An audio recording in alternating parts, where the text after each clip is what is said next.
This material is intended for adult audiences. Viewer discretion is advised. Hey there, fellow adventurers and lovers of the fantastical. Welcome back to Tipsy Geeks Unite, the podcast where we blend our passion for all things nerdy with a dash of spirited fun. I'm TabiiKat. And I'm Miss Kate. And together, we're here to ignite your imagination and quench your thirst for geeky goodness. Whether you're a seasoned wizard in the realm of gaming, a connoisseur of animated epics, or just someone who loves a good story, you're in for a treat. So, grab your tankard of mead or your potion of choice and join us as we journey through the enchanted lands of video games, streaming sagas, and the vibrant tapestries of anime. We're diving deep into the realms of adult fandom. From epic boss battles to the intricate plots of our favorite shows, we're here to dissect, discuss, and maybe disagree a little. But hey, that's all part of the adventure, right? So gear up, summon your courage, and let's embark on another thrilling episode of Tipsy Geeks Unite. Raise your goblets to the heroes and heroines of our stories. And remember, the real magic happens when you embrace your inner geek. All right, folks, what quest shall we embark on today? Tipsy Geek Unite podcast listeners and all our fans out there, we are live streaming this podcast, and guess what we're talking about today? It's The Devil in Me, a horror game by Supermassive Games and Bandai Namco, and it was an experience because I'm not a horror game fan, Tabby is, but I'll let Tabby talk a little bit more. Tabby, I'm going to send this over to you. Okay, so we're talking about The Devil in Me and sort of the creation and the inspiration behind the game, which is the serial killer, first documented American serial killer, H.H. Holmes in Chicago, Illinois. And we're just going to talk about how we enjoyed the game, and we were live streaming the game, co-streaming the game together yesterday on our Twitch channels, and we had a lot of fun with it. It was a wild ride, but before we get into the details of The Devil in Me, Tabby, what are you drinking? Well, I just had it up to the camera, but I don't have the bottle in front of me, but it's a Cabernet that I'm drinking, and it's new kind I haven't bought before. Should have brought the bottle. Shit. Well, it's really good. It's got nice lummy taste to it with a little zip at the end, and highly recommend trying a cab, even if it's the summertime.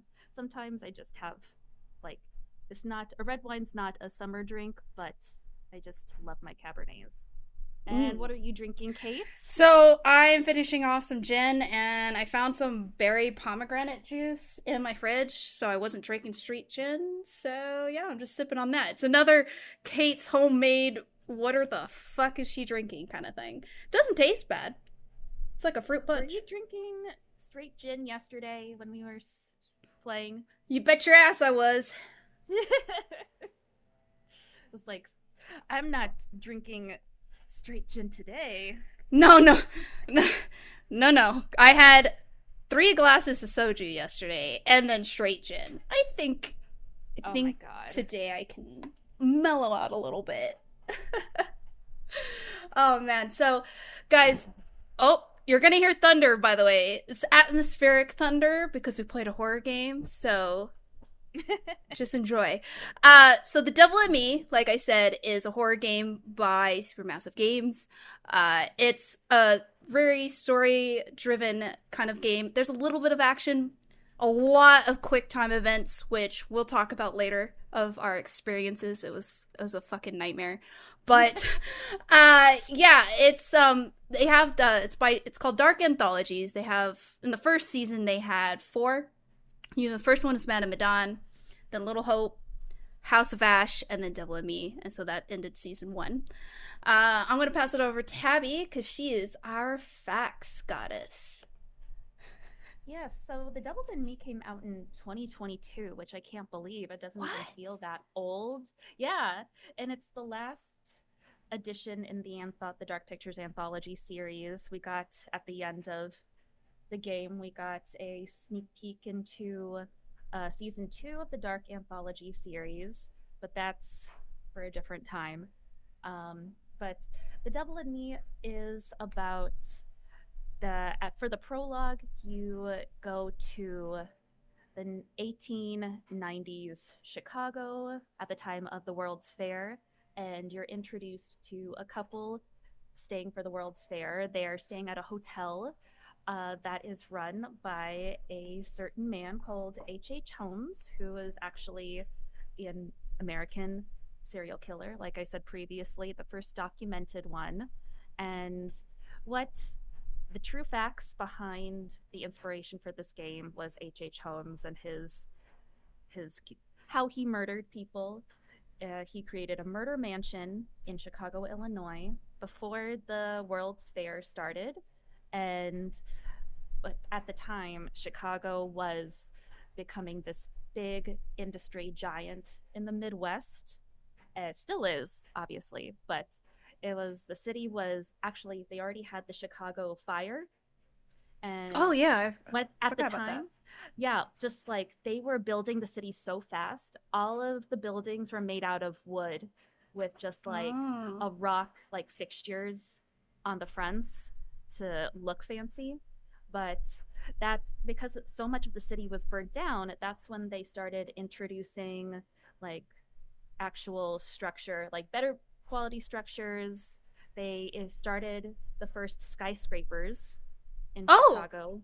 Yeah. I didn't know that. So the first, it was really when the city was getting rebuilt bigger and better, which is kind of a good thing that the fire happened in a way because they Improvements. introduced so many improvements, yeah, to the city. It was also the first time that women were leaving their families and sort of going off on their own, seeking work and jobs. And basically, everyone was kind of moving in the Midwest to Chicago trying to seek work. And Holmes, who had already murdered before coming to Chicago, he wasn't originally from Chicago. He was he had so many different uh, jobs basically, but his what he would do mostly is he would be a pharmacist. He had a pharmacy that he built on the ground floor of his murder mansion, and he would hire pretty young girls to help work with him. He was a ladies' man. He had a lot of flings. He had multiple wives who most of them didn't make it out alive. Yeah, didn't he He take actually, out health? That's like when health insurance was kind of yes, introduced, and he would kill his wives for their health insurance. yes, that was his favorite thing, even more than murder, I believe, was setting up life insurance policies on his wives. And it wasn't just his wives he would do it on, but he would do that for two out of three of his wives. Um, and then he would off them off, off them off in different ways, and actually sold one of their skeletons to a medical school for $5,000, equivalent to today's money. But Jeez. going back to how this connection with the game, H. Holmes in The Devil in Me meets our little family, our couple. Actually, I have the game as a movie on in the background here. He meets our couple at the front desk. He takes their luggage up to their room and then quickly murders them, or murders the wife first, and then has a trap door trying to catch the husband, and which H. Holmes in real life had in his murder mansion. You'll see in the game, the fictitious Holmes has built these trap doors, these gas chambers, this cremation room, which is what he had. He didn't have like moving walls in real life. I think that's too advanced Yeah. for him, but he had a lot of the aspects of the game, like a lot of the horror in his real life murder mansion.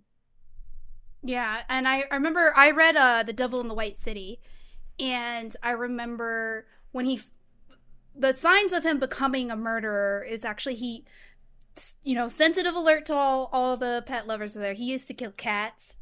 He would kill Yeah, he would small keep the animals. cat paws. Yeah, he started keeping he started killing animals, which is in a sense, based on like criminology and research, serial killers keep trophies, and so that was one thing that he's that's how he started off. And yeah, when he built also when he was building his murder castle, he would kill workers periodically throughout the process and get new ones, so they couldn't share like what they were doing and things like that as well.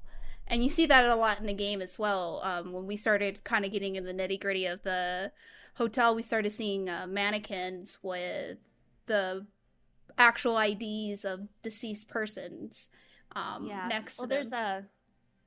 it flashes forward in the game to present day, and the copycat serial killer that's copying Holmes is put mannequins up of the workers he killed trying to construct his replica murder mansion, which is a lot bigger than the original, which is so funny. The original murder mansion in real life had 35 or 36 rooms and 3 floors and a basement. Oh, I thought it was a The one lot in the game bigger. sounds much bigger. Yeah, the one in the game was built like over a spa. Yeah, it was crazy big. It's like an actual castle. Yeah, it had a spa and everything. And what happened to the murder castle now? Like, and it's you said I remember you were saying it in the stream that it burned down, but what Yeah, became of the murder castle after he was basically arrested?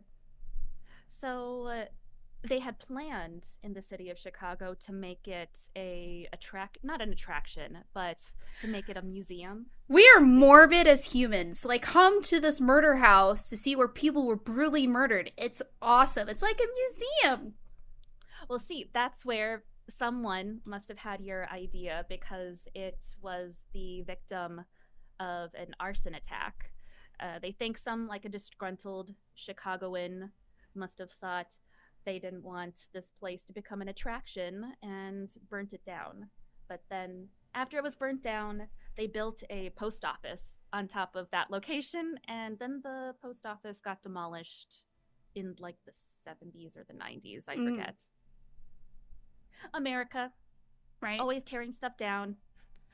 But I know a lot of people, if that actually existed, would go. I probably would. I'd probably go on the outside and be like, bad juju, and then walk away. Not a vibe. My family, when we lived in the South, my family from New Mexico would always come visit us, and they made us go on fucking plantation, like haunted ghost plantation tours. When we were in What? Nolans, we had to go to like voodoo and catacomb tours. And me and my sister were very little, like we were like second grade, fourth grade, and so we had to go on these like fucked up, like scary ghost trips with our crazy aunts and moms and grandmas. So they were like, oh, let's stay in this bed and breakfast on the battleground of Gettysburg because it's a fucking good idea. And Beth and I would be fucking terrified because we would hear all these ghost stories and they're like, this is where this person was assassinated. You can still see the blood stain on the carpet. And I'm like, why do people like seeing this shit?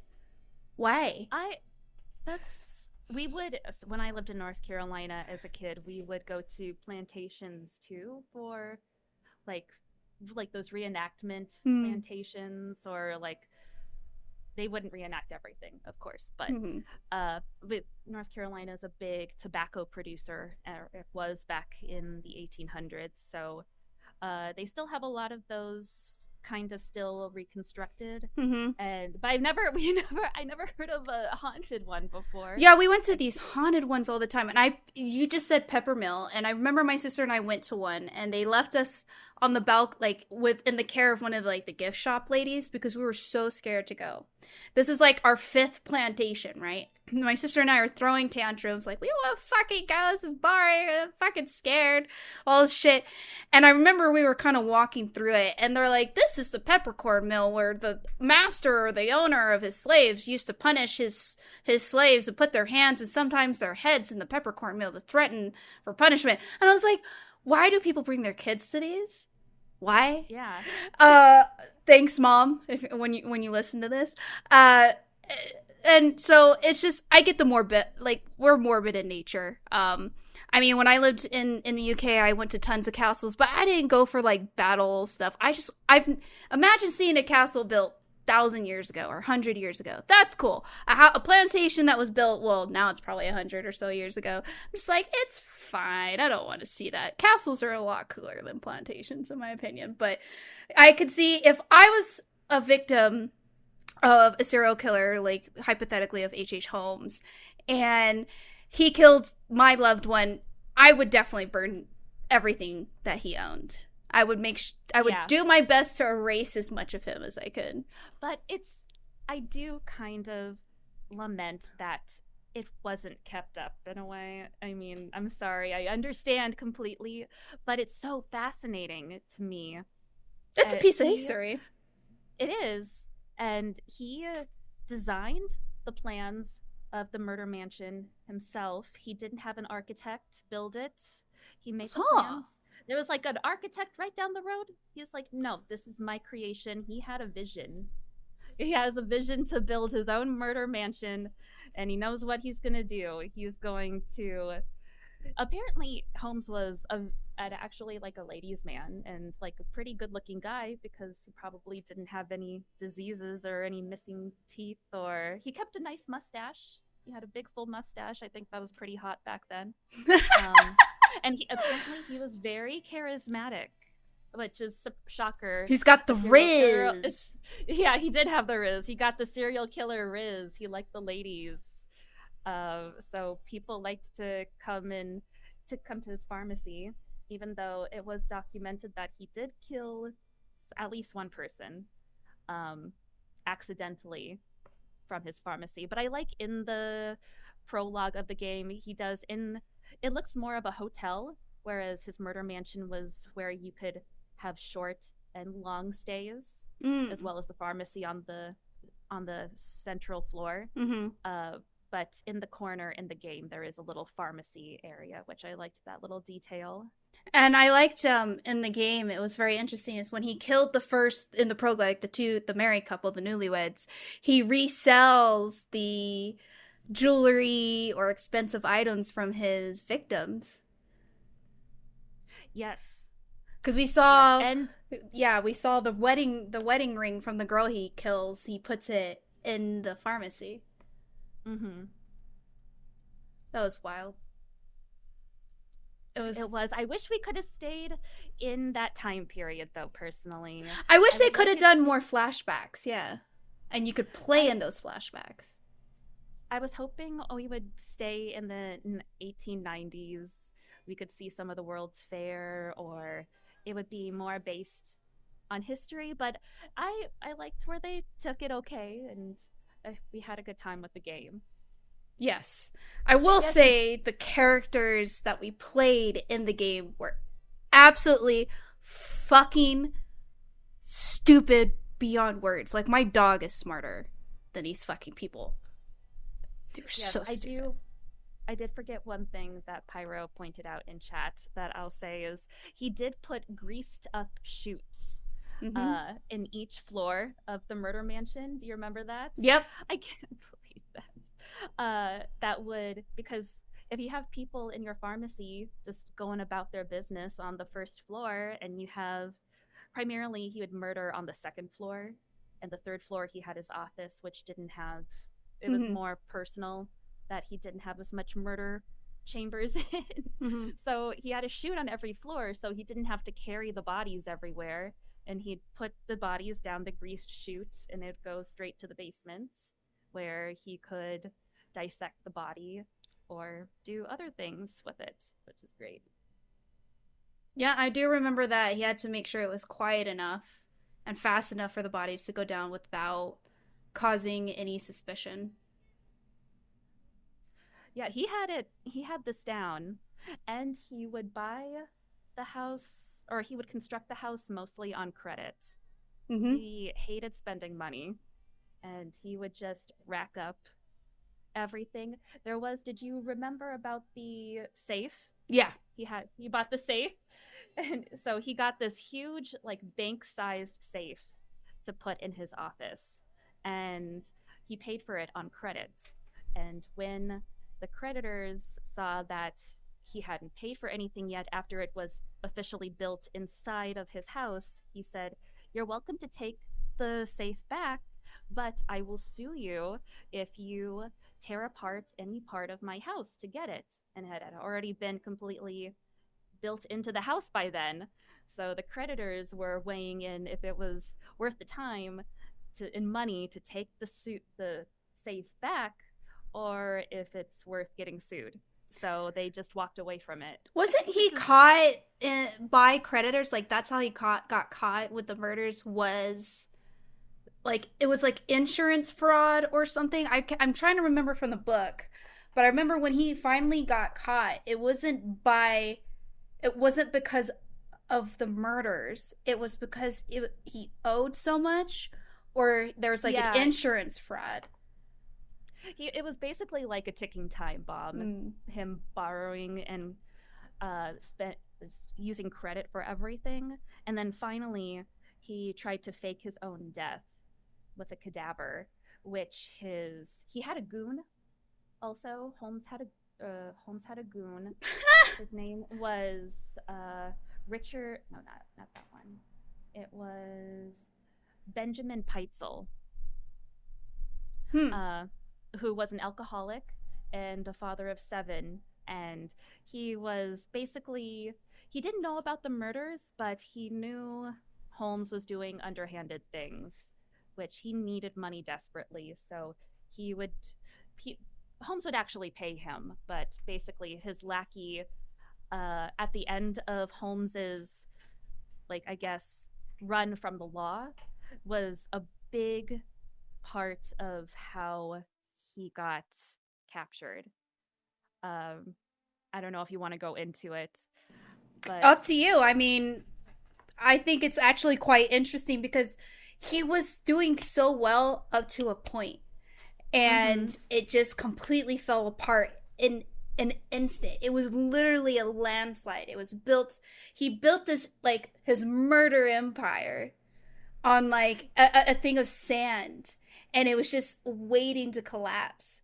And when it collapsed, oh my fucking god, it just came just like an avalanche. Yeah, he basically got bored of the murder mansion and built the house on credit. And he was like, you know what? I'm going to peace out, you guys. I'm going to fake my death and I'm going to run away. And he basically, he took a few of Peitzel's children with him as well to look like a family man going to their wife.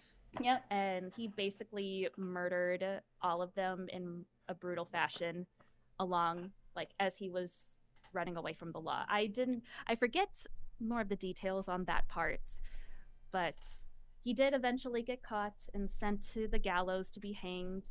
He wasn't hung correctly, and it took him 15 minutes to die from suffocation. Which I think is karma. Yes. It's karma. And then when they buried him, he got buried underneath, like, how many feet of concrete? I don't remember. But wasn't it 6 feet? Kind of like a grave in general?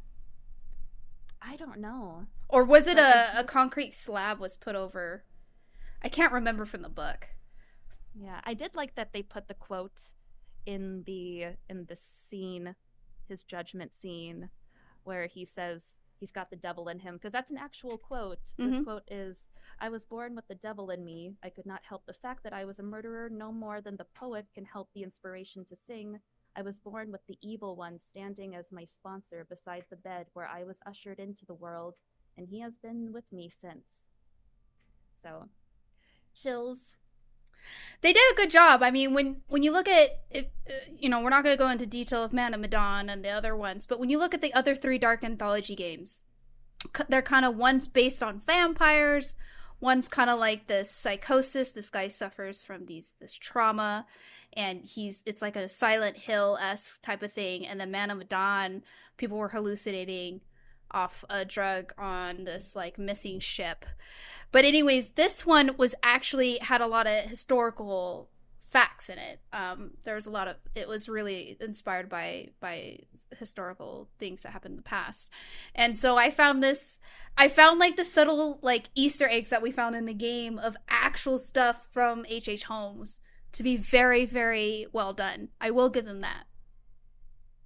Yeah, I would love another game based on H.H. Holmes, but I knew this game had mixed reviews going into it, which I don't remember why now it was so mixed. I think things weren't working. I think there was a lot more glitches. I think, yeah, the biggest thing, I don't think people had problem with the story from what I read from reviews, and this is just on Steam. I didn't read reviews from anywhere else. But I mean, we had technical issues. I mean, I had to, the Friends Pass is abysmal. It doesn't fucking work for this game like it does the other games. Oh my god, we had such a time. Yeah. Ugh. But it was, you know, I think the reviews are really, because these games, and I guess we could shift from the research right now to the games for the time being, is these games are really, they're pretty, you know, they're very aesthetically pleasing to the eyes, but they are jank as fuck. The controls are jank, running the game is jank, it runs like shit. It, you know, so it's that kind of thing that the reviews, because I'm not saying the other games had it better. I think the only game that was somewhat fluid for me when it comes to kind of gameplay was House of Ash. Was a lot more smoother. House of Hope and Man of Medan were still jank, but this was by far the worst jank I've ever played for a dark anthologies. And you've played Until Dawn, and I think The Quarry, that's also by these guys as well, right? Yeah, I don't think they ever run perfectly. It feels like they've honestly it feels like they put more focus into how it looks than how it should play. Oh my god, and the controls were so floaty. And when you're playing co-op with this game, we were just, some of the hallways, or most, like 90% of the hallways, it's like based on the I don't know if this is because they were trying to think of the real murder mansion, which had very narrow hallways specifically to make people uncomfortable, and because it was H.H. Holmes's design. Twist, you have so much hair floating in the air. But the halls, like 90% of the rooms we're going through the replica murder mansion in the game, and they're so narrow that we're constantly like bumping in together, and sometimes you have like a third player that's the computer. It's like such a clusterfuck in some scenes. Yeah, I mean, we had to restart because I got stuck in a doorway with one of the computer characters. They were just walking into me, and I was trying to leave the room, and we just got stuck on each other and had to restart the game. So yeah, the game mechanics and the gameplay of this game are a bit shite. I should say a bit shite. They're shit. But if you get through the jank, it was actually a very enjoyable experience. And I could never play these games on my own. One, I don't do horror very well. And two, I feel like the way it jumps from different character to character, and being able to have a perspective, like you had a perspective of Mark and I had a perspective of Aaron, but we don't get to see each other's, and the choices that you do affected Aaron, or if Aaron did something affected Mark, blah blah blah. That is a fun mechanic of these dark anthologies, because if your homie fucks you up, you're dead. And that did happen in the game for us. Oh my god. We had a lot of fun, and the characters, I feel like, were fairly compelling, even if they were didn't stupid. Like all of them at first. They were very stupid throughout the entire They game. played a typical, like, if you've ever seen I'm just gonna say this, an American horror slasher murder film, they play your typical dumb fucking young individual. Absolutely, like, oh, you know, that door closed on its own, it's the wind. Or, oh, you know, like, there's nothing, the guy who invited us to this island just fucking left in a hurry. It's fine. It's fine. Mr. Dumet, where are you? Is that Mr. Dumet? Like, It's like, oh, we saw that person leave the island. Like, can we move on from this? Yeah. Yeah, it was like, dudes, like, come on. What do you on about? You know? And I mean, I think Erin's character personally was played very well because she was very scared. She played to the T. She was very confused. And then at the end, she gets the courage. I think she was the most likable character other than Jamie. But when it came to like Kate or Charlie or Mark, I was just like, Oh my god. please. Charlie was so unlikable. Charlie was a fucking cunt. An absolute cunt. I yeah, fuck Charlie. Yeah, and he's like the leader that needs to learn how to lead and not be an overbearing asshole. I did not realize until I looked up a full explanation of the story is that Charlie, like, his number one character trait is that he's addicted to cigarettes, and he will kill everyone in this room to get his fucking cigarettes because he packed them, and the killer took away his cigarettes in his suitcase. And he's like, "Where's my fucking cigarettes? And I don't need medication. I don't have anxiety." And I he's the worst. But apparently, the murderer, who's based on Holmes, his mother was a smoker and abused him and died from lung cancer. So of course Charlie's the first. I think Charlie's the first major option that you can kill off. Yeah, I think he was the first because that's the first one we lost was Charlie. Yeah, but they had the puzzle with the mannequin tied up in the chair and Charlie on the pressure plate. I think that was the first major choice for kill or not to kill in the game. True. He had it out for Charlie. I did not feel any fucking sadness or guilt when Charlie died. Granted, I was the one playing Charlie, and Tabby was supposed to, quote, like... What was I supposed to do? So, quote unquote, if she was supposed to save me, but she didn't know, because you don't know what the fuck's happening, because I didn't see her perspective, she didn't see my fucking perspective. But if she made a different choice, I could have things would have gone differently. So Charlie died. He got burned to death in an incinerator. I don't blame Tabby. Like, some of the choices and the QTEs that you have, and that's the thing about these games, is you don't get to think about what you want to do for 5 minutes. You have 5 seconds. And so it's like you gotta you're like, ah, because it makes you feel that you have a QTE, right? It gives you that anxiety because, I mean, in a sense, you are playing a horror game. In these situations, do you have 5 minutes to fucking think when you're being chased by a killer? No, you don't. You know. Yeah, it's like, what would you do if you were in an incineration room?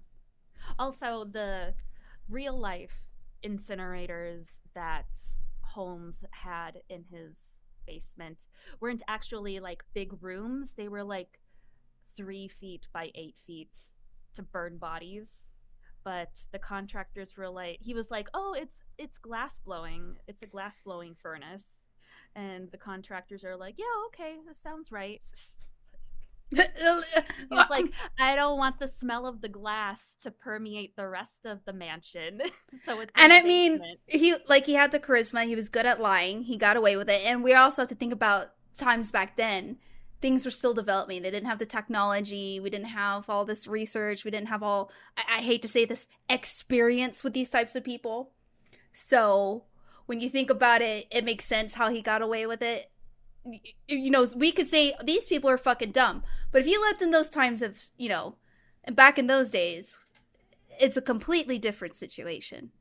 And back, like I said, Chicago was booming. People were coming to the big city in hordes. So as soon as he either fired or murdered contractors as it was being built, he would flip contractors, like workers, constantly because he didn't want anyone else to know the layout of the mansion, only him. And what they would do is he had over 500 workers build the mansion. Holy shit. he would let them go without explanation, and then the next day another 10 would come in. It's just like rotation because so many people came to the city needing jobs. It was a constant flow for him. He had the best opportunity to get away with what he wanted to do. Yeah, and if with so many people coming and going, trying to get a job when they're moving, like from different states or from different parts of the world, it's gonna be hard to track these people. So it makes sense. It was right time, right situation kind of thing. Yeah, and if a lady that worked at his pharmacy would go missing, the police would come and ask about the ladies that would go missing from time to time, and he would say, "Oh, she was a beautiful, bright girl, and she just married some young beau, and they just went away one night, to other places unknown, and he was so charismatic, they wouldn't even question him because he was so forthcoming with information trying to help." Yep. Like, people are actually just so easily manipulated by him. And I mean, it was also probably very chaotic for police and for just people in general during the World's Fair and things like that. So it's like, it's the least of their problems, Mm-hmm. And people were so much more transient back then. Mm-hmm. Just the railroads were not like they are today. They were passenger cars, much like the rest of the world. But people would just come and go from these new cities being built all the time. Yep. I remember reading that. So, no, it's crazy. How the opportunity presented itself so well for H.H. Holmes. I mean, I had a discussion in my chat yesterday when we were filming or playing the game, and I was like, Jack the Ripper or H.H. Holmes, and everyone said Jack the Ripper because, of course, we still don't know who Jack the Ripper is. H.H. Holmes was caught. But when you think of body count, people initially thought H.H. Holmes killed like 27 people, but then when they investigated after he was caught, it was like 200. And so I don't know if saying nice is the right thing, but in The Devil in Me, when you first walk into the hotel of your new group, you have a counter. At first I thought it was a code, but it was a counter and it said 0178. That's right. Yeah, and then at the end of the game, based on how you play, the counter does go up. And so I was thinking, oh shit, it's a fucking code. It was just a death counter. Yeah, but he did admit to killing 27 people, but I think they only had enough evidence to really convict him on 8 counts. I mean, if you burn everything, you burn everything. Yeah. It's not like... But he admitted to 27, but he claimed that he had about 200 victims. I mean, I believe it. Maybe not 200, but I think the counter goes beyond 27. And what I remembered today, actually, I remembered that apparently H.H. Holmes' grandson believes that Jack the Ripper, all that stuff, was going on at the exact same time as H.H. Holmes' murders. And his is a grandson or great-grandson believes that Holmes was Jack the Ripper, and he wrote a book about it. I don't buy that. I've heard of that conspiracy kind of thing. I don't believe it. He explains in his book that he would tell his goon, Benjamin Peitzel, who I told you about earlier, would go to England and murder for him on his bidding, which makes no sense, because when are serial killers suddenly so delegating responsibility of murders to other people? Well, it doesn't match his MO. No, he liked being in the nitty gritty. He liked the control and the fear that he would strike into these people. And it wasn't like he was just killing women. He was killing anybody and everybody. Jack the Ripper killed prostitutes and he mutilated their bodies. So I don't know if I used to listen to a lot of murder podcasts, and a lot of serial killers have their own MO. It's kind of rare for them to kind of change up what they're doing. And the stark difference between Jack the Ripper and H.H. Holmes there, as much as you want to like relate it together, you can't. It's like this is a cat, this is a duck. They don't look the same. They're animals, but they don't look the same. So I think when people were trying to create that conspiracy of Jack the Ripper being H.H. Holmes, it was like when you broke it down, unfortunately, it was debunked. And you can't convince me otherwise. Can't. No, ain't no way. I mean, it doesn't discount what both of them did was very fucked up, in lack of better terms. But in itself, they are completely different killers. I mean, there's some conspiracy theories that I hear that I'm like, I might buy it. And then there's some I'm just like, how fucking high were you? And how high are you still? Like, please, what the fuck are you drinking that you think that this is actually factual? But here we are. People, we're human beings. We have fickle minds. We're blessed with free will and cursed with it. And our minds are wild fucking places. So, I think we can convince ourselves of things that are real and then they're not. So, but I mean, H.H. Holmes was a huge. I mean, he's been in a lot of films. I don't know if anyone here has watched American Horror Story, but season 5 is Hotel with Lady Gaga. She marries H.H. Holmes. She's one of the wives, and it's a hotel based in, I think, L.A. And the serial killer is kind of H.H. Holmes. The hotel has the different rooms, the shoots, the fucked up shit. And what adds to it is like all these serial killers that are based in like the US congregate like once a year, like on Satan's night or something with H.H. Holmes, and they have a serial killer meeting. But anyways, like H.H. Holmes has inspired a lot of things like that. So we see a lot of media that kind of I didn't copies realize he was inspiring in other media as well. So I didn't know about H.H. Holmes until I watched The Hotel, because I was like, who the fuck is this guy? I've heard podcasts of like podcasts in the background about a serial killer, and so I looked up what the guy was based on. Then I started looking up podcasts about it, and then I bought the book, and then that's just, it put me in this whole like vicious circle of fucking H.H. Holmes serial killer shit.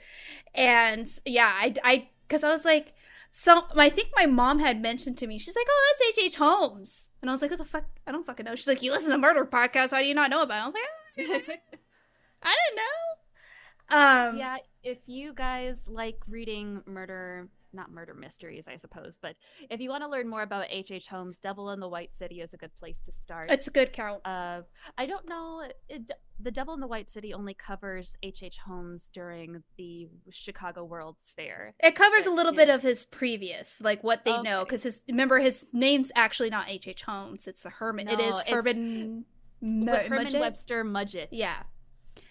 And in the game, they kind of refer that he was inspired by Sherlock Holmes, so he changed his last name to Holmes. I don't think that's mentioned in the book. I don't remember that piece. I could be wrong. No, I've never heard of that until the game mentioned it, so I don't know if that's true, but I guess I have no idea. But he took on a lot of names. H.H. Holmes wasn't just one name. He had a lot of names. There was one like Peter something. He had a lot of names that he would take over because he would take out like the credits. So he would make false names. So I know he had multiple names. And so in The Devil in the White City, they do cover a portion. It's very short. It's very brief of his like life prior to the World's Fair. But it's primarily based on what he did in Chicago. And I liked in the game that they did hint at Mr. Dumet, who is our killer. They also at one point show a list of his aliases, and I saw that they have a name very similar to Benjamin Peitzel that was his real life cohort, but they also have other last names like Segrand and Belknap, who were the last names of two of his wives, 2 out of the 3 of his wives. or four. No, I think it was three wives. How many wives did he have? Was it like... I believe three. The first one I thought he got had pregnant 13. in 13. Because when I he moved around, he got different wives. But you might be right. It might be three. But he had a lot of lovers too.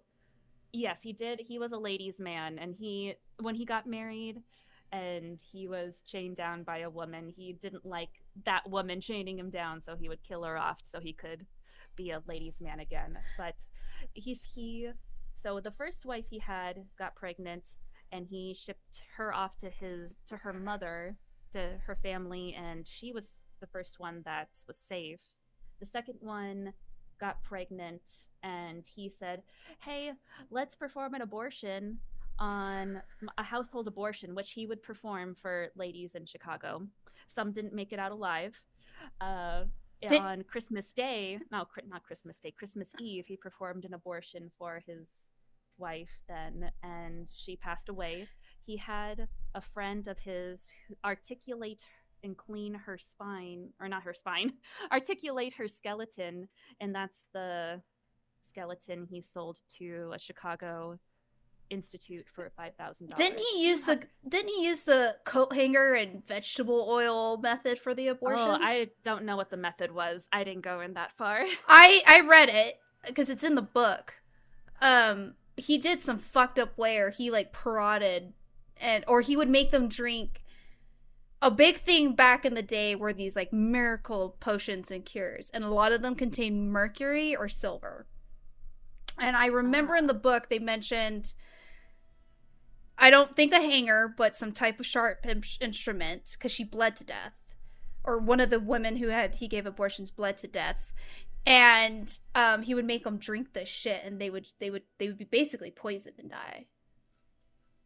And his third, what I know is his third and final wife, had money, so he married her for her money, and then they were not from Chicago, so they came to Chicago, and he put them in one of the gas chamber rooms and suffocated them both to death before he fled out of the city. Yeah, they were kind of the last ones to die. Mm-hmm. If I remember right, yeah. Ugh. What a fucking mad lad. And, he was a little crazy in his days. Yeah, so I mean, those are hell of a way to kill people. I wouldn't say he didn't like getting his hands dirty, but I mean, because obviously he did cut, like, slice and he didn't mutilate like other serial killers do, but he definitely had his methods, and I think he just liked the element of surprise and the control he had by pushing these people. That was one thing I do remember from the book. Wild times.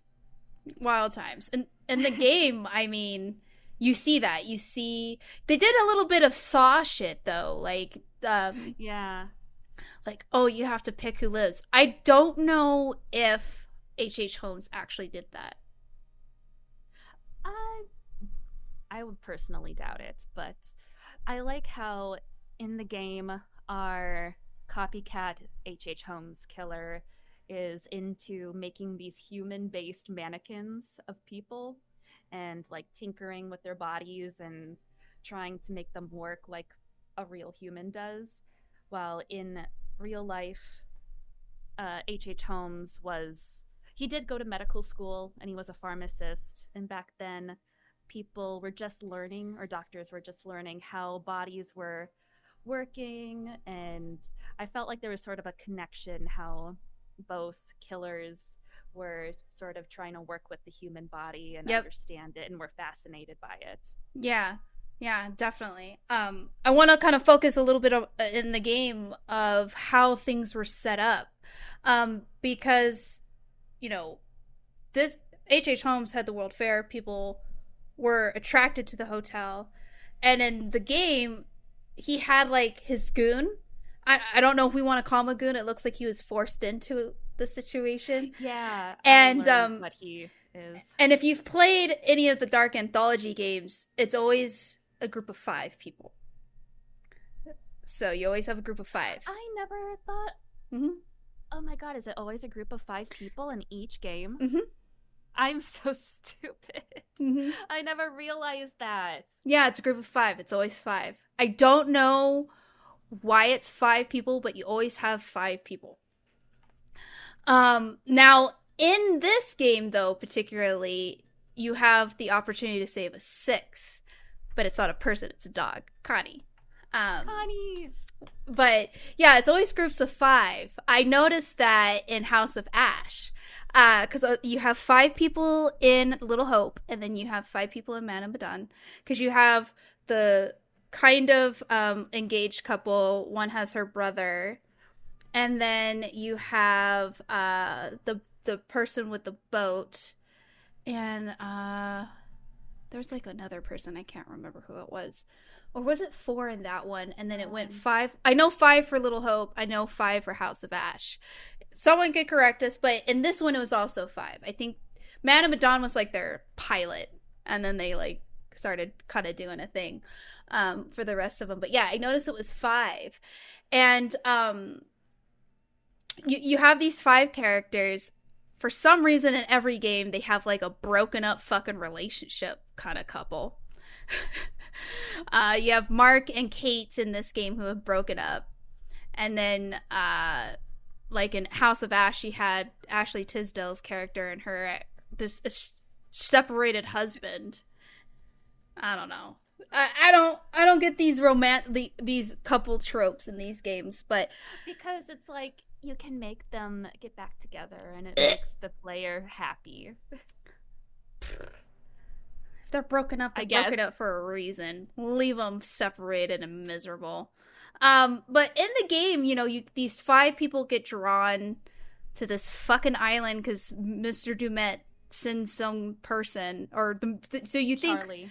You think Dumet is the goon, and they, you know, get this promising fucking deal because they're a failing film studio on murder stuff, and so they think this is a chance in a lifetime. They get ferried to this remote island in fucking Michigan, right? It's Michigan.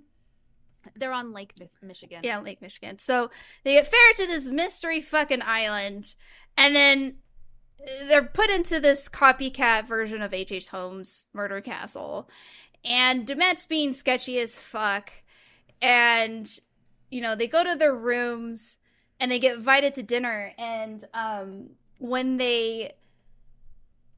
Dumet like runs off, and Jamie, who's like, Dumet ran off, and Charlie's like, there's no fucking way, and then everyone's like, no, that's maybe he just left to come back, like it, and at that point I was like, y'all are so fucking stupid. But anyways, that's when things start popping off. Like I remember, so we didn't know about the moving walls until later in the game, but I remember playing as Aaron, and I had the little sound.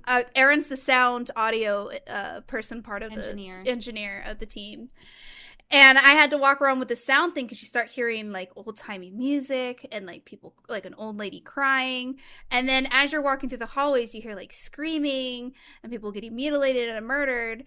And I noticed when I would turn around, the hallways changed, and I was like, okay, what the fuck is going on? Because this is different.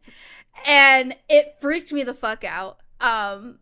So, and I'm a screamer, as everyone now knows. Oh my god. I will deafen you when I get scared. But that in itself was a very interesting concept. And one thing that, since this guy's a copycat killer of H.H. Holmes, he has this thing with recording. So you didn't actually hear people in real time getting murdered. They're recordings of like his past murders, essentially. But that was a nice, I thought that was a nice touch, like how the sound engineer had to listen to sound, how Mark, who is the cameraman, has the camera. Kate's useless, so we're not going to talk about Kate. And Jamie's kind of like the electrician, like handy kind of person. She sets up all the equipment. She's the lighting engineer. Or lighting. And so she, and then, yeah, Kate's fucking useless. And Charlie's just like, what, the producer, director fucking guy? Yeah, he's like the director, and Kate's the star. Mark's the camera guy. Yeah, and so you have Mark and Kate are broken up. Jamie and Aaron are like flirting it up. Charlie's having his fucking meltdown because he doesn't have cigarettes. So, his true love, cigarettes. Yeah, so those are your characters. And also Aaron has asthma. That's another thing. And they're all kind of like this broken bunch. They have their own, like, everyone hates on Kate because she's a fucking bitch. She's got a bad ego. Mark's kind of like, he's afraid of heights. Aaron's just afraid of everything. Jamie's just like, I immediately liked Aaron because she's like, we're gonna fucking die. And I was like, well, someone here has some fucking brains. And I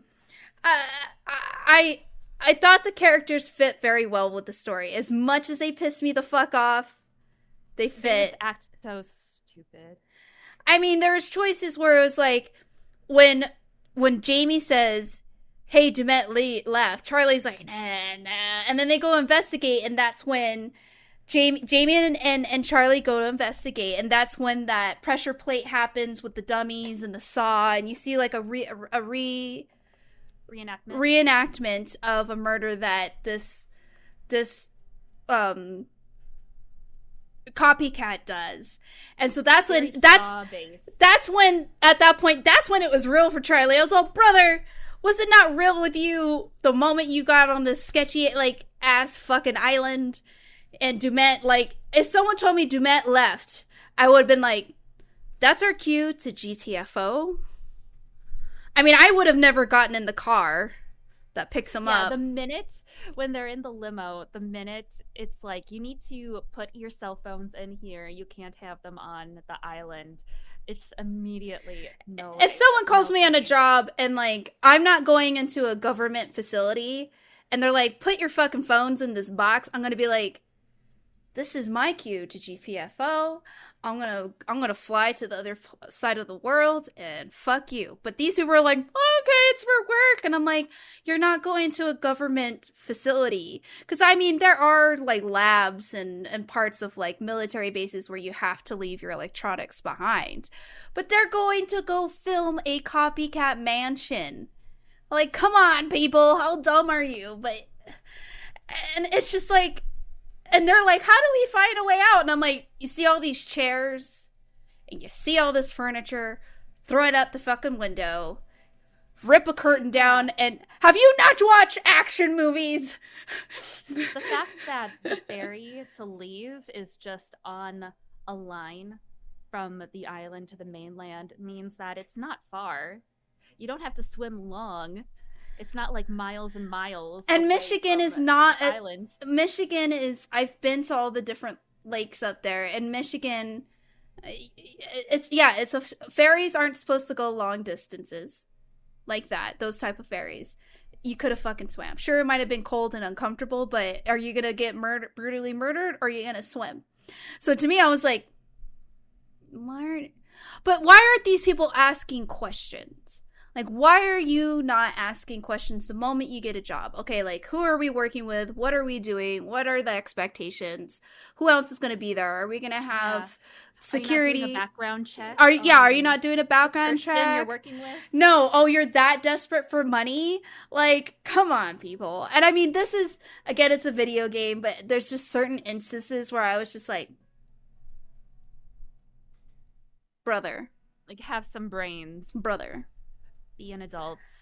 I mean, there was plenty of opportunities for them to throw a fucking chair out a window. I'm just saying. Because he bars the doors down and he can lock the doors. But can he, like, he didn't obviously do anything with the fucking windows. Every single time I got in a shitty situation, I'm like, the window. Go to the fucking window. No. And they constantly split up. This isn't Scooby-Doo. Why are you in a... Okay, now you guys know there's a fucking serial killer and then you guys split up. The first thing I'm going to do in a scary situation is I'm going to latch onto the person next to me. Like, when I go to haunted houses with my friends or my family, I'm like, you are my buddy. You will never leave my side. If I fall, you fall. If I die, you die. That is how I am. And near the end, they come back together and they're like, they concede that we need to stay together. And then three of them come into like the control center of the island mansion. And then they're like, okay, we know exactly. We'd had 5 seconds and we already know how to capture the killer. And it's like, are you fucking, it's like one of them's gonna be bait, and it's like, no, don't do that. Well, and Don't if try there's to five of outsmart them, him. if there's 5 of them in the beginning, why didn't she jump them? I'm sure that brother would not take a fucking chair to the face that well. Kick him in the balls. Kick him in the balls. There's tons of concrete there, rebar from like the fucked up buildings and reconstruction. I would have Home Alone that shit if I had to. I would set traps for that bitch. Like, okay. They didn't even. He only had at one point an axe. He never had a gun. He had a knife for a little bit. He had a. It's like having a razor. It's just jump him. Yeah, There's 5 of you. I'm a fighter when I'm scared. I will throw hands. I know not everyone. We all have different flight or fight kind of situations, but I would have been like, all right, we know, like, if it's just one dude, stay in one room or take the window and let's jump this bitch's ass, fuck him up, and then, you know, find help. Get off the fucking island. You know, like, find a way to get as far from this fucking place as I can. I wouldn't go investigating. I wouldn't go, like, let's split up time. Fucking, I may have, like, limited brain cells as a human being, but definitely more than these fucking jackasses. They were oh my God. I know. And basically at the final scene of the movie, they're all in the water anyway. They could have just swam the entire time. They didn't have to have this big boat scene at the end. I mean, the most intelligent thing they did was, you know, lighting up the lighthouse. But I remember when you finally break out of the mansion and we're all scattered outside, there's like, when I was playing Jamie, it was like, investigate the old farmhouse. I'm all, but why? But wait, I am out in the open. I'm not stuck in a fucking murder mansion castle thing. Why am I gonna go in a fucking farmhouse? That's another, why, like, if I'm in a shitty situation like that, I'm not gonna trap myself inside a building. I'm gonna be out in the open. I'm gonna take my chances with nature. Granted, in the farmhouse, I met Connie. And I will say one thing I did not like about that game is it gives you the dog's whining and the killer's coming for you, and it gives you the option to either not kill the dog or kill the dog. Damn it. Of course, I did not kill the dog. If the killer is gonna cut my fucking throat out, save the dog, so be it. And that's just a moral choice on my part. But, like, and it was a broken bottle, dude. A broken bottle to kill the dog. And I was just like, damn. Like, when I thought it was the killer's dog, but when I went to I looked after the whole story explanation afterwards, and it's so actually the Mr. Dumet that you meet at the beginning, that is Connie's owner, actually. And what the killer will do is he lures 5 people to the island at a time, and then he'll leave 2. He'll murder 3, and then he'll leave 2 to then lure in another 5 people into the island. One of them poses as Mr. Dumet, and then he leaves one, like the daughter, as a hostage. So that's how I was just gonna ask you, the guy who portrayed or like imitated Dumet and the little girl, I figured that they were hostages to some degree, but like why did he bring those 5? That answers that question. Interesting. Yeah, so apparently his real last name is Morello, I think it was. and he's a murder mystery writer. And so that's why he was lured to the island. Mm. So he brought his two daughters, his dog, and a wife with him, and didn't murder the dog, thank God. Didn't murder Connie, but that's why Connie's still there. And they tried to run away after our group comes to the island, and then that's why the murderer like kills them with like a sniper rifle when they run away on the ferry or something. Yeah, because we find the bodies of the little girl and the fake Dumet. Yep. It explains why he was so edgy in the beginning. Exactly. He's like, no pictures. It's like, why do you let a camera crew come to your island if you don't want them to record or take any pictures? Yeah. Makes no sense. There was a dumb point in the game. I don't know if it was Jamie who said it. She's like, Mark, are you filming this? And like, they're like, why are we filming our own deaths? And they're like, for the cops. And I was like, well, that was a good call because only one person on our playthrough made it out alive. So it's not like, they could have used it. But even if you save all the characters, you have to jump off the boat anyway. So isn't your camera and shit fucked up in the end? I have no idea. It wasn't a factor. Having the camera at the end is not a factor at all to how the story ends, which I was surprised about because it's like if you save the footage and all your evidence and you have, if you're Mark, you have the opportunity to take pictures throughout the entire game. And I thought it would be a function of the game to like catch the murderer at the end with all that evidence. But I dropped the camera into a vat of acid, unfortunately, because that was me and failing QTEs. Hey, I dropped a fucking screwdriver when I was trying to shimmy because the QTA just came out of nowhere. I was like focused on like, do not fall into the water. And it was like, quick time. I was like, what? And you literally get less than like 2 seconds to click the quick time. And then you fucking, the screwdriver fell. I'm like, well, I don't know what that was used for, but it's fucking gone now. Yeah, I do like how they used Erin's equipment. And then like she ends up using it in the end when she was fighting, they were fighting the killer on the boat, which I have some quarrel with that fucking scene. Okay? So you're escaping the island, quote unquote. They find a fucking boat. So your survivors and Connie get on the fucking boat and you're trying to get away from the killer and you start the boat and they're like sailing off and you don't see him. And then like, it's like a 5-minute, they're like on the fucking boat, like, oh my God. And then he just like hits his axe on the side of the boat and climbs up. I'm like, where was the motherfucker hiding? That boat, they were full. Michael Myers at this point. They were full fucking sending that boat full speed. When you're seeing the cut sign, you see the back and the sides, the two sides of the fucking boat, and you don't see this bitch hanging on. And it's obviously he could not breathe under the water going that fast. So please riddle me this, Batman.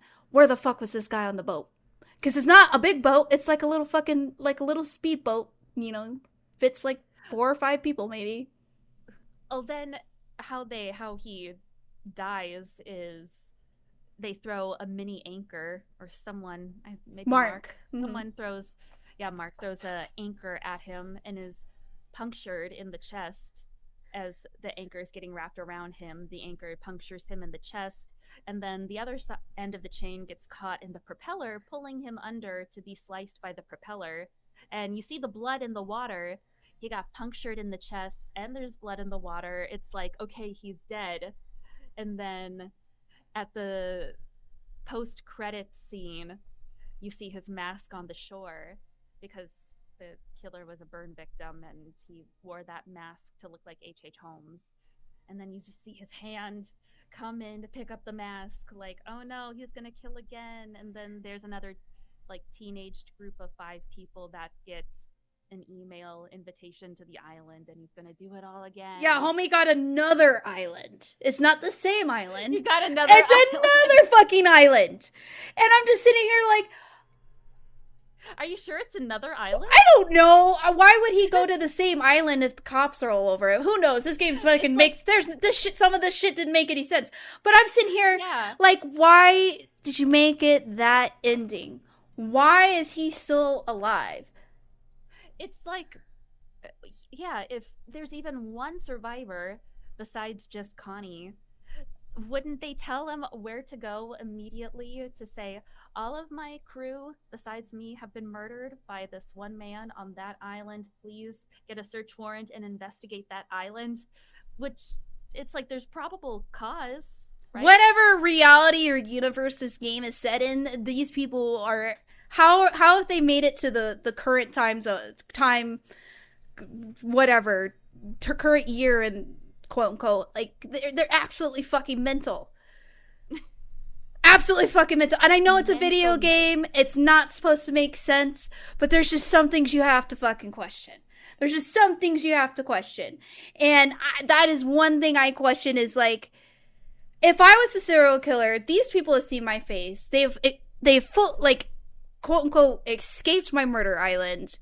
They have read documents. They have learned about me because we learned that, yes, his name's like Arthur Monday. His mom died of lung cancer and she abused him. He was also a failed FBI agent. You learn all this shit. Why is he not going after the survivors? Yeah, he like studies every group. He researches all the people because he makes mannequins about him. He reaches out to them. Yeah, and he's like supposed to know how they tick and everything. It's like, why would you not know where these survivors are and murder them off of the island? If I was a murderer, or if I'm killing somebody, like I mean, you even think about this, like when people like medieval times and even times before that, when you fought for the kingdom, you fought for the throne, you don't just kill daddy, you kill the kids, you kill the mom, you kill everybody. No survivor left behind, right? So like if someone has witnessed what you've done, or you're trying to achieve something that puts you at the ultimate tier, you're gonna murder everybody. You leave nothing behind, and he's leaving the survivors behind, and he's doing the same thing again. Oh my god. I feel like not many people that want to actively become serial killers, some will have inspiration from previous serial killers, but they won't want to be, I feel like, remembered as the copycat killer of H.H. Holmes or Ted Bundy, like construct an actual replica. Like, I feel like there's too much, and they want to make it narcissistic. Yeah, and it's personal to them. They want to have their own style. They want to be known for that's the narcissism. They want to be known for the work that they did. So why are you going to copy somebody? Granted, the story does make sense, like an obsession. This guy is obsessed with H.H. Holmes, and there's been known to be copycat killers. But at the same time, like, and he wanted to like outdo the number that H.H. Holmes did. Yeah, but he wanted to look exactly like H.H. Holmes, down to he bought H.H. Holmes' original bowler hat. I don't know what type of hat it actually is, for over $24,000, which I did like the detail that he bought that hat on credit. I was like, hey. He did the same thing. He did the same thing with the mask. He got a mask made custom, and he paid like $1,500. Yeah, he did the same thing to get the mask. I like that detail, but it's like, why? I don't know. Maybe I'm just thinking too much about if I was a serial killer. I don't know. I would want to be more unique and not be known as that copycat killer. Also, I wouldn't get caught. Really, Kate? You wouldn't get caught? Fuck no! And if I got caught, they wouldn't take me alive. No. I mean, let's be real. Those who like murder mysteries, who listen to murder podcasts or documentaries, you all have the motherfucking conversations with your homies. I've talked about it with my sister and my best friends. If you could get away with murder, what the fuck would you do? I ain't telling you guys right now. This is going to be posted on for everybody. But like, you have those thoughts. We all have, like, what if I was a fucking king, how would I do this? If I was a fucking Viking, what would I do? If I was a fucking wizard, what the fuck would I do? So if I was a murderer, what the fuck would I do? I know that if I got caught, which I would do my damnedest not to get caught, because I think now that murder is so, like, everything's so accessible to the public, including murders. You learn from those motherfuckers' mistakes, right? You gotta learn from these dumbasses' mistakes that you kind of, it sets up the bar, right? It does set up the bar to be very high to kind of be these things. Hopefully none of us become those things, but it sets... I don't know about you, Kate. But it sets the bar high. So you would hope you would learn from these mistakes. And I know, granted, a lot of serial killers or murderers have some trauma, mental illness, you're not in your right mind. And then there's just some people who do it for fun, but then again, that's a problem with the brain. Who fucking know? Anyways, I can't account for all situations, but you would hope you would learn from your mistakes. It's funny, they say that female murderers don't divulge their anything about their plans or anything after they're caught. Unlike male murderers or serial killers who seem to be much more open and like to gloat and discuss what they've done, female murderers, it's been documented, just stay quiet forever. So that's Kate's. Don't be a fucking snitch. She's already got that first trait. Don't be a fucking snitch. Snitches get stitches. Dumbass, if you open your mouth and say what the fuck you doing, it spreads. I don't even tell my dog. I don't even whisper it to my pillow. It stays with me. I mean... Women just keep it inside themselves until they die from the anxiety. It'll just die with me. My anxiety is just gonna make me... When I get anxious, I shut down and I don't even talk. So boom, I got a fucking... That trait boosts me. That trauma boosts me. When I get anxious or upset, I'm just like, and I can't talk. No, and I mean, like, when you look at serial killers, too, who, like, journal their shit or take trophies, it's like, when I kill somebody, am I gonna take a trophy? No, the memories are here. The memories are here. I don't need a trophy. I don't need your tooth, or your skin, or your fingernail, or your hair, or your shoe. I don't need any of that. Memories right here. No. How nice. The more you know. But that's just... That's the thing. And I will say, so going back to the game, that's another thing one thing I did not like about the game were these fucking puzzles. Yes. Okay. I'm glad you brought it back up because we were talking about the functionality of the controls and how floaty and janky they are. But, oh, those puzzles were not fun either. The fuse puzzle. Everyone, I had my chat help me with the fuse puzzle because they're like, it's 876511324, and I'm like, maybe they made the fuses that way because it's H.H. Holmes. He likes fucking making things wild and weird. We don't fucking get it, but he gets it. But like, I'm sitting here trying to figure out this fuse box. They're like, yeah, you got to do it in order, but this is how it's laid out, and I'm just in here like, I know I'm dumb. I know. But now, I had to do 2 of those fuse puzzles and you only had 1 and you felt my pain finally. It was like, fucking painful. It was painful. I'm like, I'm gonna have to sit here and figure out this fucking puzzle and there's a killer on the list. I ain't got fucking 10 minutes. And that was another thing in the game. When I was in the maze, I had to turn on the lights. Why am I gonna turn on lights? Here's a fucking smoke sniggle of where the fuck I am, killer. Please come find me. I'm trying to escape you, but I'm gonna put a fucking red dot right where I am on your map, brother. Please, let's have a cup of tea. And I sit there and I wanted to fight it, but I couldn't progress unless I turned the lights on. And I was just like, oh god. There's just moments in the game where I was just like, it's a video game, again, Caitlin. It's a video game. It's the stupid decisions they make. It is. And I mean, they played it. I had to tell myself, Caitlin, it's a video game. It's a video game. It's fine. It's fine. And, I will say the deaths that we did experience, well, minus the two that died in Oh the my end. god. I fucked up.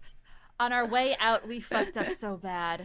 I mean, we literally no life this game. We had streamed for 7.5 hours. That's pretty long for the both of us, because we work full time. We have other side gigs that we do. So for us to take that long to stream a game, we were tired. I will say this. I was fucking burnt out at the end. I was like, I just want to get the fuck out of this fucking situation. But we fucked up the QTE at the end with Aaron and Mark. Oh my god. And we didn't jump off the boat. We both And I clicked the wrong fucking thing. And then it was just like, kaboom. And I was just got dashed across the rocks. In reality, okay. Yeah, I'm not even gonna say reality. Fuck it. I was tired. It is what it is. We saved Connie. Connie was the one that I wanted to save. I didn't give a fuck about any more humans. Connie was my main concern. And Jamie is like, yeah, we'll settle for just Jamie is fine. Well, because she was the only character I felt like had common sense. And Erin did have common sense, because like when she was in the room, she's like, can someone stay with me? Can we not separate? And they're like, my room's right around the corner. My room's right around the corner. No, just holler me at me, need me. Man. Let me pack my stuff to leave this situation. Someone just died, so I'm just gonna go pack my stuff. You leave your stuff behind and you get the fuck out? Are you gonna really care about packing your fucking clothes? Who is in an emergency situation is gonna pack their shit and leave? No. Like, no. I'll leave the door open. I'll leave the door open. You fucking knob jockeys, bro. Fucking dumb. You're just dumb. I'm gonna say dumb a lot. Dumb. Ugh. They all deserve to be murdered. Let's just put it that way. You know what? They reaped what they sowed. They were the perfect group to die together. The only smart one that lived. And the dog. That was perfect. Perfect for us. Yeah, I'll fucking save the dog. Any day. God, if it was a duck, I'll save the fucking duck. Oh, any animal. Yeah.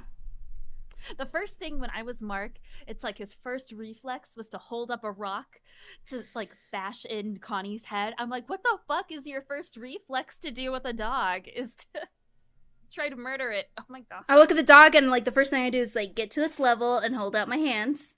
Sniff me. Oh, I'm just gonna pick up this rock. If I saw another animal, like domesticated animal, in a fucked up situation like that, I'm like, you're my friend now. I will take you with me. We are going together. I'm not gonna be like, oh, I gotta kill this thing. Like, granted, yes, they make noise, but I will befriend you before I have to make that decision, And even if I had to make that decision, I wouldn't kill it. I'd just run away. It's like, if I saw, like, I think I had a discussion, we were playing, like, Project Zomboid or something, and it was like, how would you be in a situation where zombies are taking over the world? Would you join a group or would you go solo? And I would say I would probably go solo for a while, then I would join a group, and I would make sure I don't join a group with pregnant women or kids. Very specific. I don't want no fucking screaming babies. I don't want kids. You don't want to deal with that. And no old people. No old people. I would call my mom, tell her I love her, and tell her just to take one to the head. I love you, Mom. But you ain't running. I talked about this with my mom too. Don't be alert, guys. We've had these conversations. But I'm alarmed. I mean, my mom would just want the kids to survive. Like, I would definitely go look for my sister. But no kids, no pregnant women, no old people. Maybe I should have this discussion with my parents. I mean, we were playing a zombie game. I used to be like obsessed with zombies, so I would watch zombie stuff with my mom all the time. And so we have these questions like, hey, what would you do in this situation? I'd be like, I would find a Costco or a Walmart, because at the time Walmart used to sell guns. I would find like a warehouse kind of place, loot it, and probably try to stake out for a little bit, and I would go and buttfuck nowhere. I wouldn't go further into the city. I would go and be a fucking mountain woman. I would go out and live in the open. I would not put myself in a skyscraper or a building, and if I had to join a group, so be it. But no kids, no pregnant women, no old people. Well, there you have it. And I mean, in this situation, you know, the old guy died first. Charlie died first, so come here. Yeah, well, fuck him. Then it was just all the young kids left. Yeah. Which to me, I find it very ironic, and I forgot to mention this. Come here, boy. Podcast people and chat. Dog's here. Come here. Well, my dog's trying to decide if he wants on the bed. But I found it very ironic that this group films murder documentaries and things like that. And they get caught in this situation and they're kind of just like, Bee. Yeah, they just didn't know. I forgot. That totally. They should, like. That's ironic, isn't it? Yeah. It is. I didn't even think of that. I just thought of that now. Because, like, we're sitting here and I'm talking about hypothetical situations that, like, when I play video games or when I read books and stuff, I think about if I was in that situation, what would I do? Like, did this never cross their minds that they're here to film about a murder, serial killer? They get caught in this situation. Because there's a point in the game where Kate is like, we got to figure out how to beat him. We got to outsmart him. Like, okay, so he's a serial killer. He likes to isolate her. Like, she says these things of, like, what a typical serial killer does. Like, she studied criminal psychology. Criminal psychology. Please tell me why she didn't use her education to help her. Or the situation. Very ironic. Very, very ironic. So I thought that was a very ironic situation as well, because I do remember when they're sitting there trying to plan on how to trap the killer or escape him, where Kate's like, how do serial killers think? And I'm just in like, why did this cross your brain now? You think they would, they just were talking about H.H. Holmes before they got to this island. It's like I'm surprised they didn't talk about H.H. Holmes more, since this is a replica of his murder mansion. Like, they would, I don't know what to think now. And now that I think about it, with the murderer or the copycat killer in the game, having the mannequins all set up, and we're like in spots where he killed certain people, like the construction workers and stuff. Like, it really felt like he was making an amusement park. A murder amusement park. I don't know. Yeah, I'm really glad. Sorry, the movie I'm playing behind our podcast right now of the game is the guy in the raincoat being tied up with the scythe being pointed at him with Charlie on the trigger plate. I'm so glad I knew what to do with that, and I was like, fuck no, Charlie's not dying yet. But it wasn't a guy, it was a dummy. It was a dummy. It wasn't actually a dummy, because I knew something was going on with that. I was like, Yeah, and the guy in the raincoat was actually H.H. Holmes. The copycat killer was the guy in the raincoat pushing shit around. Because when he was moving their luggage, he went through their luggage. He went through their... Mm-hmm. He got the inhaler somehow, even though she, like, whipped the inhaler out of... Erin had her inhaler, and then she didn't. So I don't know what happened there. And I feel like Erin got shafted because you didn't play her much. You played mostly Mark, Kate, and Jamie. Yeah, you don't play a lot of Charlie. Well, Charlie died first. So yeah, Erin got kind of shafted in terms of gameplay, but I think you got to play her a little more than I did. I did play her. I had to play her 1, 2, 3, about 3 times. But I played a lot of Jamie and Kate.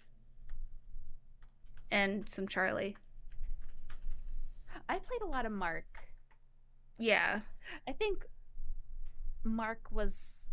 I liked playing as Mark the most. He Even though he had a didn't shitty seem as flashlight. yeah, he had the worst camera flashlight. Yeah. They did I'm playing our VOD behind my stream, and they did have a lot of cheap jump scares that obviously fucking got me. They got me. Blood curdling screams. It was an eerie atmosphere. I will say that. It was very eerie. Not the most scary out of the Dark Anthology, but definitely very eerie. The atmosphere was good. Scares. Mm-hmm. Mm-hmm. Especially since the previous game, House of Ashes, was more action based, wasn't as scary.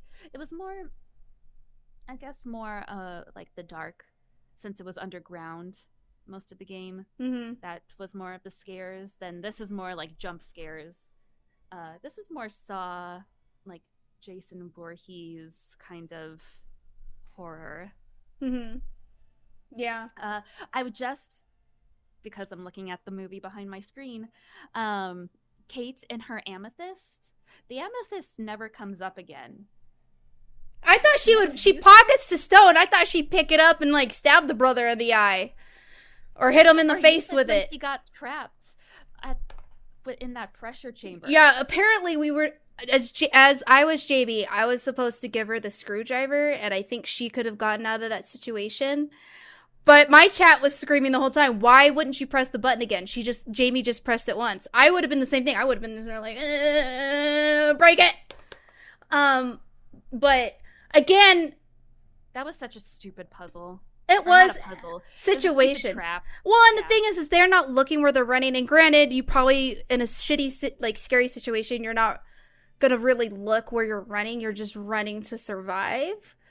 But if I saw a room with white light and white walls, pretty sure I'm not gonna run into that. Again, I would just jump out of a window, and if my legs break or my neck breaks, I hear, bitch, you ain't taking me alive.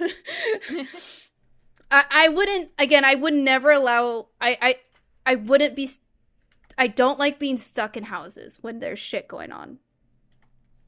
Just don't. I'd rather just run out in the wild. That's just me, though. But yeah, I just felt like,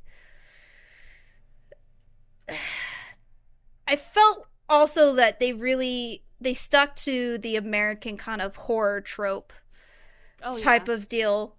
Which, I mean, that's probably what they're going for. I don't know if anyone's ever watched, again, American Horror Story. They stick to the typical I'm just gonna say American horror trope. My horror days are over. I don't play horror games for those who watch me stream. I play a lot of action RPGs. Tabby's the horror queen. She plays a lot of horror games. I've watched her play a lot of spooky games because I live vicariously through her. Because she doesn't get scared like I do. She's like, I'm gonna go to press these buttons, and I'm like, it's dark. I'm not. And she's like, I'm gonna go read this thing in this dark crevice, and I'm like, no. Yeah, I was like, I heard a noise over there. Like, I'm gonna walk right over to where that noise. I'm like, no. I'm not doing that. No. It's like when I hate horror movies. I'm not a horror movie person, but I love horror games. I don't know why it's different for me, but I won't play Outlast. I won't play FNAF because I don't like those too many jump scares. No, and I didn't. What I played of Outlast was very. It was not a fun. I did not like the experience where you had to change your camera to night mode to see in the dark. That was terrifying. And you can't. I don't like games where you can't fight back. And you can't. At least in that Outlast, you couldn't fight back. I don't think in FNAF you can fight back, but I don't watch FNAF. I don't like those types of games. This was like a 3 out of 10 scary. It was fucking 8 out of 10 for me. But... Oh my god! No, it was a 6 out of a 10. Scream! I was just over here like, I'm just gonna not say anything and let her get what she needs to out. I'm a very expressive person. So another thing that we did see at the end of the game was a teaser for season 2 of the Dark Anthologies, and it looks like it was set in space. What do you think about that, Tabby? pull up. because I want to not I remember what the title of that was. yeah, I don't remember the title. I'm looking it up. I'm very interested in seeing what they plan on doing for season 2. Like, what are their themes? Because we did a hallucinated kind Uh, of boat, like Bermuda Triangle kind of thing. We did like a Silent Hill thing. We did vampires and then a serial killer. So where are we gonna go from here? yeah, it's called Directive 8020. And yeah, people in the chat yesterday, including me, we were thinking like Dead Space kind of Mm-hmm. esque. It looked like someone on a space station. Like there was someone on a radio to this space station that had blood all over it. Mm-hmm. Like it's like an abandoned, like something happened on the space station, and maybe someone will have to come in to investigate what went on, and it'll be like an aliens esque dark pictures anthology episode. I don't know. I'll be interested to play it. Oh God. Oh man, I don't like space horror. I love Dead Space. Great horror game. Great. I played all 3. I thought it was great. But You like the space, third one? I played it with my mom. My mom, Oh my god. I'm You have a not very different relationship with your parents than I do. my Things this is never. back in the Xbox 360 days. My mom was the only person I played video games with because my mom's the person that got me into video games. And we wanted to find games that we could play co-op. So we played Dead Space 3. We played, I think it was Resident Evil 6 that had all the different stories, but you could play co-op. We enjoyed them. We played them. I will say Dead Space 3 was the weakest. 2 is my favorite out of the Dead Space series. I thought yeah, 2 was phenomenal. But space is, I'm very interested. Now I will say I'm kind of disappointed, but I don't know how you can like create, I'm not saying, yeah, I don't know how because I'm not a space like person. I don't really like sci-fi that much. But Alien, in my opinion, Alien started the whole like abandoned spaceship because it was invaded by some type of species or something. Or was it Prometheus was the first, is the prequel to Alien? I don't fucking know. And then, I'll fast forward to Dead Space. I'm doing this on my own timeline. And then I just watched the Xbox showcase and they're coming out with DLC for Starfield that looks like Dead Space. You had the Callisto Project that's a lot like Dead Space. And so now I'm wondering if this Dark Anthology Season 2, Episode 1, I hope it's not Dead Space-esque. I don't think you could make it very Dead Space with the style that the Dark Anthologies picture uses. But I would be interested if it's more like the movie Aliens. Okay. Like the first movie, Alien. Because I think the only horror space game I've ever played is Prey. I've never played Prey. Is that too scary for you? Prey was not scary. Oh. It's from the people who made Dishonored, I believe. But basically, you and your brother are working on this space project, and you get amnesia and you wake up and you don't know what's going on. Then you start investigating, and these aliens have taken over the space station that you're on, and you're trying to get the fuck out. And it's a really good game. It's a remake. I was told the new Prey is a remake of a old Prey game. And you're basically trying to get out, and you learn that if you pick the male or the female, I played the female, your brother wants to utilize finding this like extraterrestrial species to do all these things, and you have the choice to kill him or send him. Anyways, I liked it. It's very slow. It's a lot of stealth, a lot of crafting. But the story itself was really good. It wasn't scary. It does have like a creepy atmosphere. It did creep me out at times, but it's very full of action, so you're more focused on surviving, finishing your quests so you can get to the ends essentially. But I would recommend playing Prey. It's an interesting game. But that was one space game that didn't scare me. Dead Space scared the shit out of me, but I actually really enjoyed those because it had its jump scares, but for me the atmosphere was it built up very, very well. Did you play the remake of Dead Space 1? I thought about it. I have access to it. I You need to. I thought about it. So good. It's really good. Please play it. If I play it, I'm not streaming it. I don't want to fucking rip people's eardrums apart. That's why I don't play horror games, because I get so scared and I scream. I played a Fatal Frame. I thought it was funny. I played Fatal Frame on stream. Which one's it? Made of the Blackwater? Because I love the Fatal Frame series. I grew up playing them. My mom played them when I was a kid, and so I grew up loving them.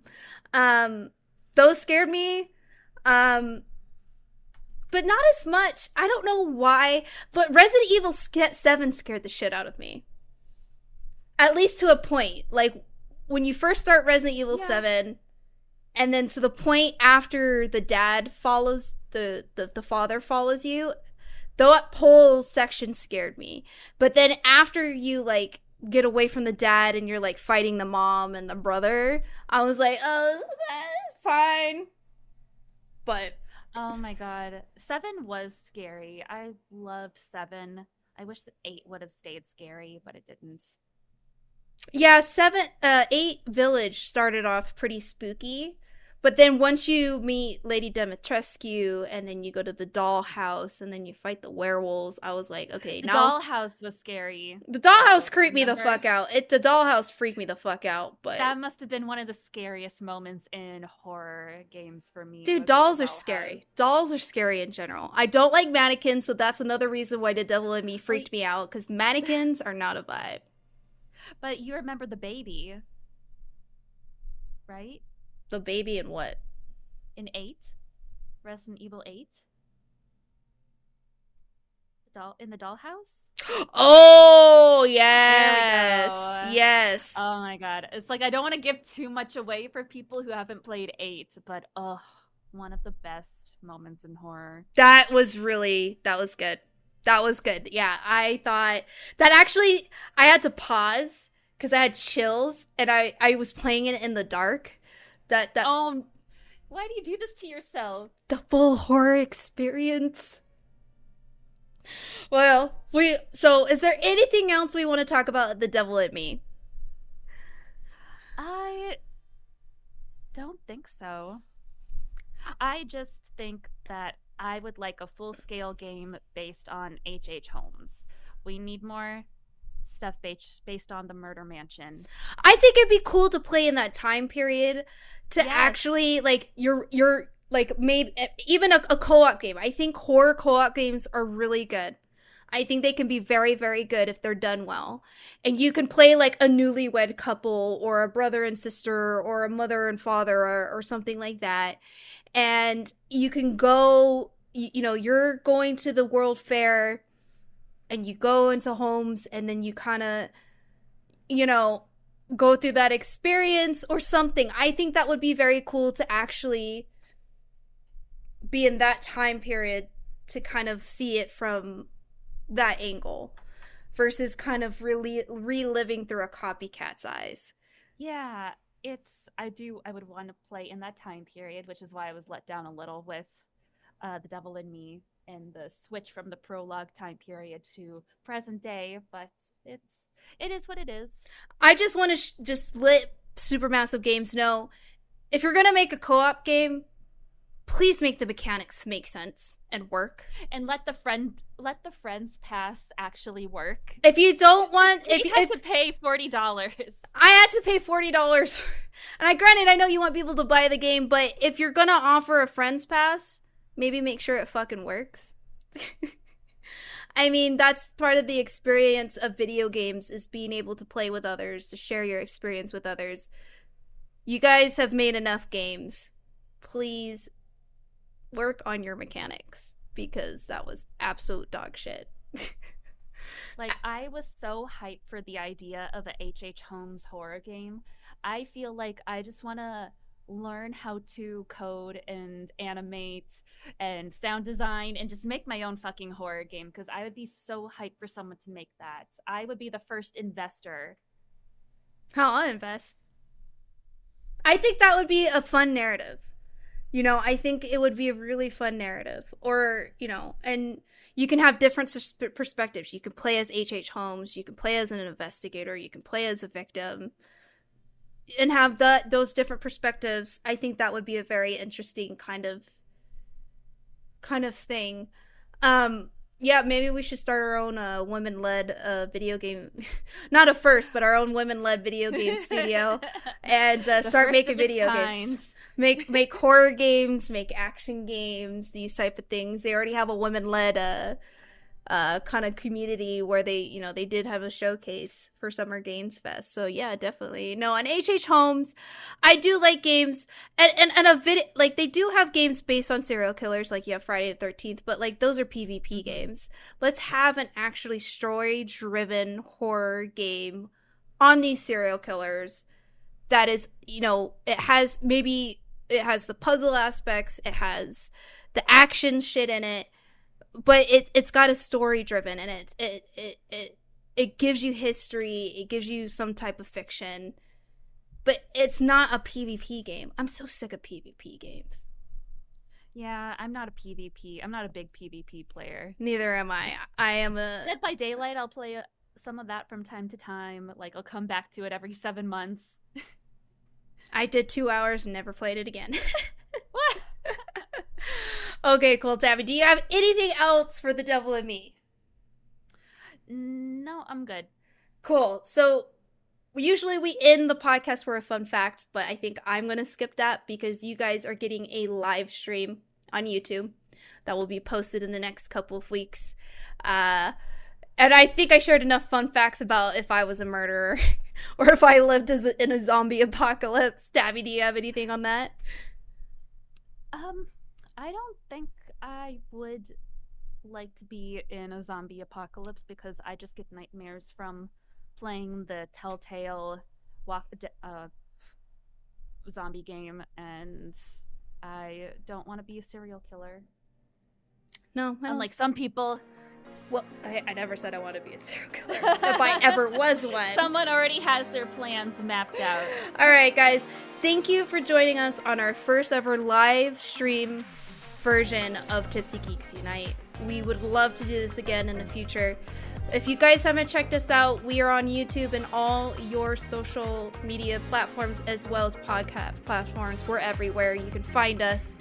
We will make sure you guys get links to our Twitch channel so you can come hang out with us. And again, we appreciate all the support. Thank you again. Make sure you always have a cocktail in hand, and cheers, guys. Cheers.